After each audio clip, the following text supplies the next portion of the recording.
June 2023, paper 4-1.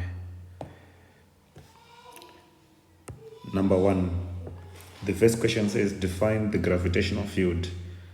What is a gravitational field? So there are 3 fields that you will need to know in physics: gravitational field, electric field, and magnetic field.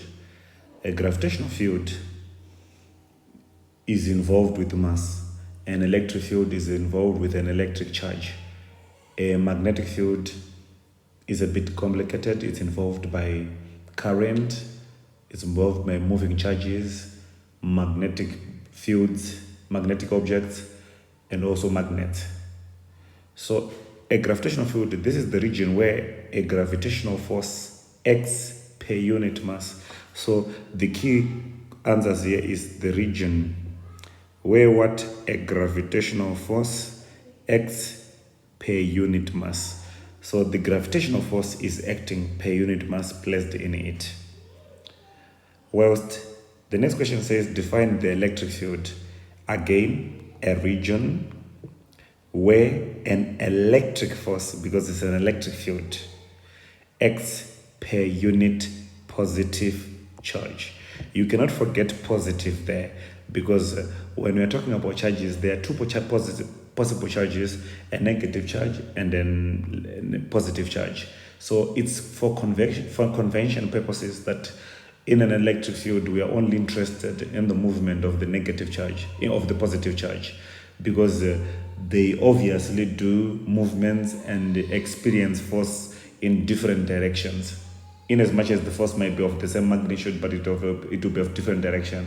In which case, just like a current, we have chosen the conventional flow of current to be from the positive of the battery to the negative side of the battery. Likewise here, convention means that when we are considering electric fields, we are considering force acting on a unit positive charge. So those are the 2 definitions of gravitational field and electric field. Then the next thing asks us, state 1 similarity and 1 difference between the gravitational potential due to a point mass and the electric potential due to a point charge. So they want us to talk about the difference between the gravitational potential and the electric potential due to a point charge and due to a point mass. Now we must know the formula of a gravitational potential. Gravitational potential, we use phi like that, is equals to gm over r squared. Okay, I'll explain the symbols there. Then the electric potential, we say Q over 4 pi permittivity R. Now, you must understand, okay, I forgot a minus there, and also I made a mistake on the formula for gravitational potential. There is no squared there. Okay, so if you know these formulas, these 2 formulas, then you must understand simple things. This is gravitational potential. This is the mass causing the gravitational field. Not the mass placed at the point, but the mass causing the gravitational field. The mass causing the gravitational field around the region that we are in. Then this one is called the gravitational constant. Then here, the electric potential. Then the charge causing the electric field. Then the permittivity of free space. Then, so once you look at these 2, then there is something that is clear here, because we are supposed to compare and state 1 similarity and then 1 difference. Now, of course, I'm going to say 2 similarities and 2 differences. So it is clear that if you look at the electric potential here, there is an inverse relationship between the electric potential, the gravitational potential, and the separation from the mass causing the gravitational field to the point where we are considering the gravitational potential. Now, that same relationship also exists, an inverse relationship between the electric potential, which is the point where there's the electric potential R, to the charge causing the electric potential. So the distance r, for example, if this is the positive charge causing the electric potential, if we have a point here, then the distance r will be this one. So we are saying that the potential V has an inverse relationship with the distance r. Has an inverse relationship with the distance r. So if this is true for both electric potential and gravitational potential. It is true. So we go back here. It is true for both, as I said, electric potential and gravitational potential. Now the next thing is that is one similarity. Then the other similarity is that if you check carefully here, you can see that as r increases, that is meaning that for the first one, as r is increasing, we are moving away from the mass causing the gravitational field. As r is increasing for the second one, we are moving away from the charge causing the gravitational field. So as r increases such that r is now so big, such that we can say that r is infinite. If the denominator mathematically is so big, then it will make the value that we get here to be approximately 0. So the value that we get of potential is approximately 0 at infinity. So when r is infinite, when the distance from the mass causing the gravitational potential, when the distance from the charge causing the electric potential, when those distances are so big such that we can call them infinite, then the electric potential and the gravitational potential that they cause is approximately 0. So we say that both electric potential and gravitational potential are 0 at infinity. And it's all coming from the equation. Now, next thing, the gravitational potential is always negative. As you can see here, maybe let me erase this one and rewrite this equation again. From this equation, if you check, we can agree that this is the equation of gravitational potential minus gm over r. Now, gravitational constant, this one, the gravitational constant is a positive constant. Mass can never be negative. Mass is always positive. Then the distance being measured, considering that we are actually calling it distance, not displacement. Even if it was called displacement anyway, the parameters from where it is being measured, from the mass causing the gravitational field to a point, it means that it's always going to be positive, which means that this entirety is always going to be positive. So the existence of this negative means that whatever was positive multiplied by negative, then the gravitational potential is always negative. Now, I'm not here to explain the significance of this negative, but it is a fact that the gravitational potential is always a negative. Now, we need to contrary this with the electric potential to see, because here we are trying to highlight a difference. So electric potential is Q over 4 pi permittivity R. Now, whilst permittivity is always positive and R is always positive, charge can be positive and it can also be negative. Now, when charge is negative, then the electric potential is also negative. When charge is positive, then the electric potential is also positive. So, meaning that whilst gravitational potential can be said to be always positive, electric potential can be positive or negative. So that is a difference between electric potential and gravitational potential. So we go to the next question. B, an isolated uniform conducting sphere. So we have a sphere which is uniform. It's a conducting sphere, meaning that it can be charged. It can carry a charge. Then it has mass m and charge q. The gravitational field strength. Now we are not talking about the different thing. We are no longer talking about gravitational potential. We are now talking about gravitational field strength. The gravitational field strength at the surface of the sphere is G. and the electric field strength at the surface of the sphere is E. Show that M over Q, M, who is M, the mass of the sphere, Q, the charge of the sphere, is equals to alpha G over E, where G is the gravitational field strength at the surface and E is the electric field strength at the surface of the sphere. So we need two formulas here. For a formula for the gravitational field strength at the surface of the sphere and the formula for the electric field strength at the surface of the sphere. Now, considering these spheres to be spheres which are uniform spheres, it wasn't a mistake to call them isolated, uniform conducting spheres. Making it uniform means that we can consider this sphere to be a point mass whose mass can be considered to be concentrated and acting from the center. So if we are considering the surface, we are actually considering the distance r from the center where the mass is considered to be to the surface as the radius. So the radius actually is already a factor there because mass is being measured from the center. Likewise, the same thing, it can be considered to be a point charge where the assumption is that its charge is concentrated, is acting and behaving as if it's at the center. Again, at the center of the sphere, that's where we consider the charge to be acting from and the mass to be acting from. So doing that, this is a formula for gravitational field strength. G, small letter g, is gravitational field strength.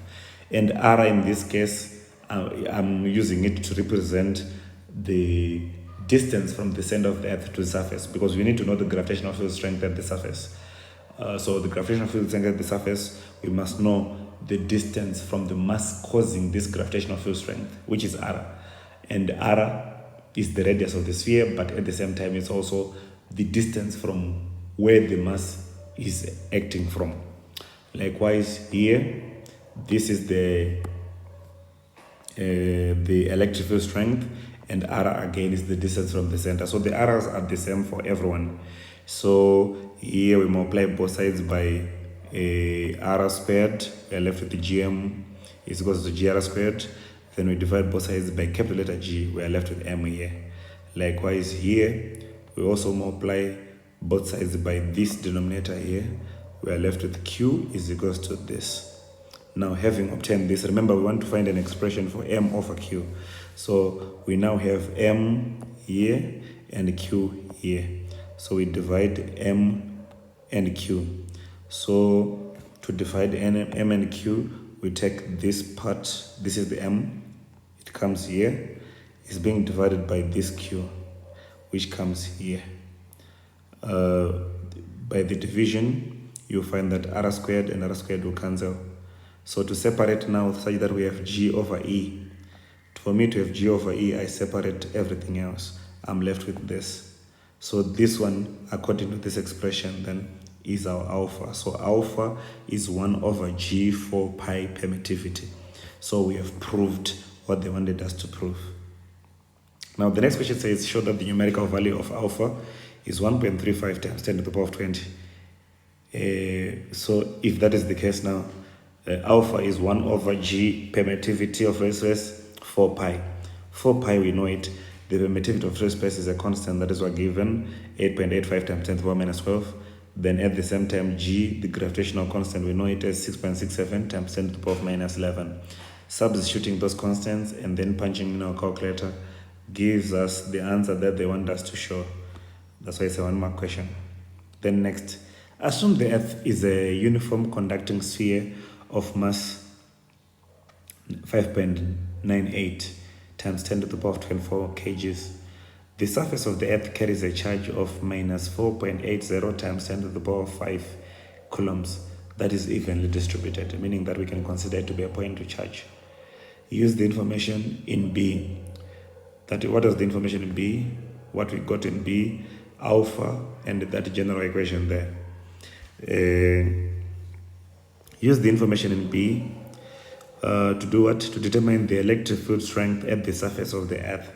Give your answer give a unit in your answer. So they told us that they wanted us to use the information in B. What are we given? We are only given here the charge number 1, Number 2, we are only given the mass. Now, considering that in this equation here, let me erase a little bit here. And consider that in this equation here, there is mass, there is charge. And gravitational field strength at the surface of the Earth, we know that it's 9.81. And alpha is now known as it has been found. So E can be found by making E subject to the formula. So here we have made E subject to the formula. Remember how we have done this? We could say, let me show how we have done this so that we're not confused. M over Q is equals to alpha G over E. In which case, once we do this, we can agree. I can switch and invert both sides. Okay, so why am I inverting both? I want E to be on top, so this becomes Q over M is equals to E over alpha G. So I'll multiply both sides by alpha G. So alpha G Q over M is equals to E. So this is what leads us to this point. Now we know alpha, the constant. We just found it from the previous question. It was even given. G, gravitational field strength at the surface of the Earth, is 9.81 because they are talking about the Earth here. Q, the charge, is given here. And knowing the mass, the mass here, I forgot to write it when I divided. So let me put this in brackets. Knowing the mass to be 5.98 times 10 to the power of 24. Then if we divide what we multiply there on top and by that one, we will get an answer of the electric field strength of 106 Newton per Coulomb. So here they are showing that they also want you to write the units separately. But how do we know that the unit of electric field strength is Newton per Coulomb? Firstly, electric field strength is defined as the force per unit charge. In this case, we know that the unit of force is Newton and the unit of charge is Coulomb, which gives us Newton per Coulomb. But we also know that electric field strength can also be found by knowing the potential difference between uniform plates and the distance d, in which case between the two uniform plates, parallel plates. And V is in volts and D is in meters. So we can actually say that the unit is volt per meters. So both units could work for this question. Okay, next thing. State how the direction of the electric field at the surface of the Earth compares with the direction of the gravitational field. Now, we need to know the direction of the electric field. The electric field, remember, was being caused by a negative charge. Now, this question is simply asking you whether you know how do we define the direction of an electric field. You see, the direction of the electric field, the charge here is actually minus, if you check it out, it's minus 4.8 times 10 to the power of 5. That's the charge. So, in other words, the Earth at the center has a negative charge. That's what they're saying here. So, if it has a negative charge, the direction of an electric field, by definition, by convention, is the direction that a positive charge would move if placed in that electric field. So if I were to put this positive charge, which is red in color, where would it go if it is free to move? It is a test charge, a light, small test charge, which is free to move, considering that the Earth is big and is not free to move, but it's negatively charged. It would be attracted, so it would move towards the Earth like that. So that's where the positive charge would go. So that's the direction of the electric field. What about the direction of the gravitational field? If we have a mass here, we know that the gravitational force is always attractive. So the gravitational force, as it is always attractive, considering the Earth, we want to know the direction of the gravitational field outside the Earth. So this mass will be attracted. So the direction this mass is moving relative to the Earth is the direction of the gravitational field. So as you can see, the direction of the electric field and the direction of the gravitational field are both towards the Earth. So they are in the same direction as I wrote there in our answer. Okay, so